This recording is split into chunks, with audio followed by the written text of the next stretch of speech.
गाजियाबाद के शहीद नगर इलाके से अपहरण किए गए राजू के 30 साल बाद खोए हुए परिवार से मिलने के मामले में पुलिस ने आखिरकार सच का पता लगा ही लिया। खुद को राजू बताने वाले शख्स का असली नाम इंद्रराज है और राजस्थान के जैतसर का रहने वाला है।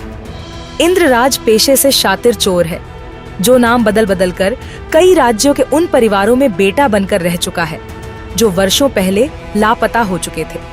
भोला सा दिखाई देने वाला राजू उर्फ पन्नू भीम इतना शातिर है कि अलग अलग राज्यों में सभी को खुद के अपहरण की एक जैसी कहानी सुनाता था और कई घरों में बेटा बनकर रह चुका था।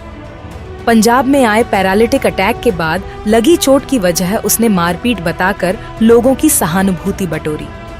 वह ऐसा क्यों करता है?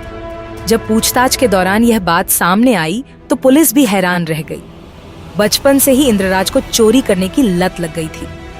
चोरी की लत से परेशान होकर 2005 में उसे घर से बेदखल कर दिया गया था।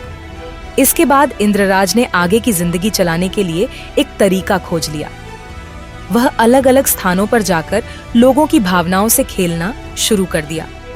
पूछताछ में पता चला कि आरोपी इंद्रराज देहरादून में आशा शर्मा का मोनू, गाजियाबाद में राजू, सीकर में पंकज, गंगानगर में आसाराम बनकर उन परिवारों के साथ साथ रहा जो कभी अपने बेटों को खो चुके थे।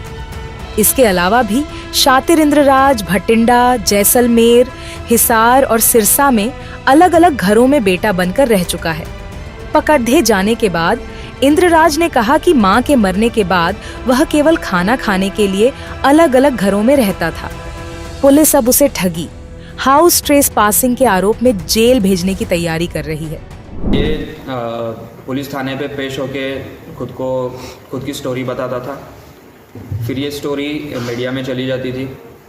जैसे ही लोगों को पता चलता था कि कोई एक ऐसा व्यक्ति आया है जो कुछ 20-25 साल पहले गुमशुदा या लापता या किडनैप हुआ है, तो जिस किसी के घर से ऐसा रिश्तेदार गायब हुआ है वो फैमिली सारी वेरीफाई करने के लिए थाने पे पहुंच जाती थी।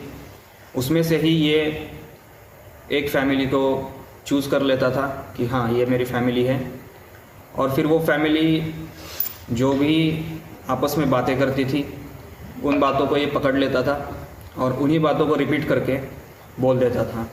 इससे परिवार वालों को भी लगता था कि इसे कुछ चीज़ें पता है हमारी, इसके वजह से, और इन्हीं बारीकियों को जज करके और इसी चीज़ों का फ़ायदा उठा के, जो इमोशनल हो जाते हैं लोग, इसका फ़ायदा उठा के ये किसी के भी घर में एंटर करके उनके साथ रह लेते।